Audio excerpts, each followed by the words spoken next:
దేవుని యొక్క పనులు మనం చేద్దాం, ఆత్మీయ జీవితాన్ని మెరుగుపరుచుకుందాం.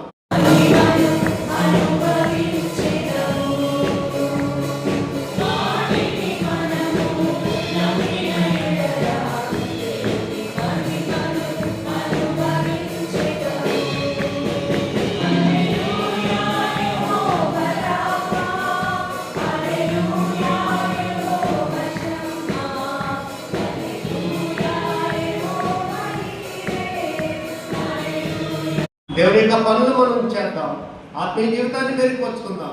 అబ్రహాము వలె ఆ గుడారం ఆ గుమ్మాన్ని దాటకుండా దేవుని యొక్క వాక్యాన్ని పారాయణం చేద్దాం. దేవుని యొక్క వాక్యములైన జీవాన్ని బట్టి మనం సంతోషించుదాం. దేవుని యొక్క గొప్ప సూర్యోదయం, నీటి సూర్యుని యొక్క వెలుగులో మనం ప్రయాణం చేద్దాం. దేవుడు మిమ్మల్ని ఆ రీతిగా దీవించును గాక. ఆమేన్.